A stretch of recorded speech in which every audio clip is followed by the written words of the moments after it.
Okay, The War with Grandpa. I'm going to read chapters 1 through 3. So sit down, grab some popcorn, have your book open. Here we go.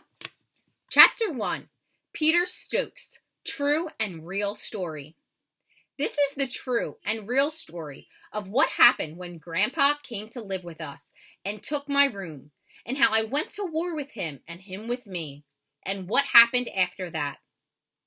I am typing it out on paper without lines on my dad's typewriter because Mrs. Klein, she's my 5th grade English teacher, said that we should write a story about something important that happened to us and to tell it true and real and put in words that people said if we can remember and to put quote marks around them and everything. She also said to keep the sentences short. Looking back on how I began, I can see I'm doing terrible already.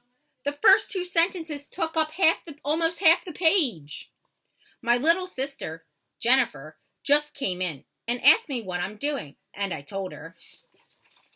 She told me to put Pac-Man in my story and maybe Wonder Woman. She watches reruns of every afternoon on Channel 6. No, I said. Why not? Because it is a story about Grandpa and me, silly. Not some made-up thing like on TV. Could it have a horse in it? She asked. Jennifer loves horses a lot. She cuts pictures of them out of magazines and tacks them up on the wall in her room. No horses. A magic fairy? No. I bet it's going to be a stupid story, she said. Jennifer was wearing a Pac-Man cap, her Superman t-shirt, a jeans belt that said jeans on it, and sneakers that said left and right on the toes. She looked like a walking billboard. It is going to be a great story, I said. How does it begin? I don't know. That's what I'm trying to remember when you came marching in. I think it should begin with me, Jenny said, because I found out Grandpa was coming to live here before you even knew about it. Good idea, I said. And put in the story that I am very beautiful with long blonde hair and lovely blue eyes. I just did. Now you'll have a good story, she said. Okay, chapter 2, the beginning. I like to read stories that have lots of chapters that are short because it makes the book go faster and you can always find your place. You can bet my story is going to have a bunch of teeny tiny chapters. It really began when Jennifer came into my room with that look on her face that usually means she knows something that I don't. That's one thing Jennifer likes best in life, a secret.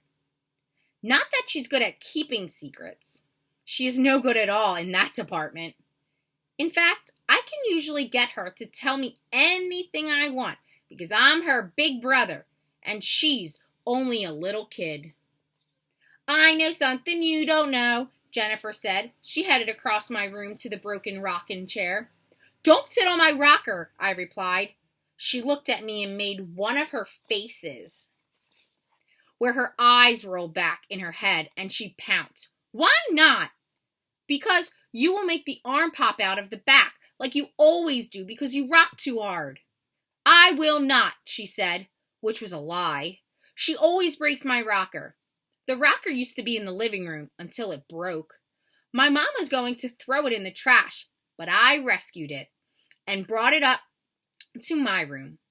One of these days, my dad says, he will glue the arm really solid so it won't pop out all the time. Jennifer was standing right near my rocker. Don't even touch it, I said before she could. Don't you want to know what I know? Jennifer asked me. I already know everything you know. And a whole lot more, I said. I picked up the book on my bed like I didn't want to talk anymore and pretended to begin reading. It's about Grandpa. I kept on reading. Grandpa Jack, I ignored her, from Florida. That made me laugh. We have only one Grandpa Jack, and he lives in Fort Lauderdale in Florida. I remember him, I said. It's not funny, Peter Stokes, Jennifer said. Grandpa Jack is too lonely down in Florida since Grandma died. So she sold the house and she's coming to live with us. Right here in this very house. I heard Mom talking to Dad about it on the telephone. We're supposed to cheer him up, you and me, because his leg is hurting him a lot and all. And he's very sad about Grandma. Grandpa's coming to live here, I said. Yup, she nodded. I'm glad, I said. And I was. I love Grandpa. I like Grandpa a lot. But I don't get to see him much because he lives so far away. For once, you found out a secret. A good secret, Jenny, I said. That's not the secret, she said, putting her hand on her hip and posing like a statue or something. Where do you think his room will be? I don't know. Upstairs on the 3rd floor, probably in the guest room. She smiled and put her tongue between her teeth so it showed. Oh, no, she said. That's where you are going. Me? Yup, she smiled at me because I was groaning out loud. You mean Grandpa is getting my room? I can't tell you, Jennifer said. That's the secret. Chapter 3, A Room Without Gloom. We are on page number 9. Let me tell you about my room. I love it. I was born here. Well, I was born in a hospital, really, but I have lived in this room all my life. 10 years so far. My crib used to be in the corner near the window that looks out on the driveway. Now my bed is on the long wall. I have these bookshelves right behind my headboard, and my high-intensity lamp is there too.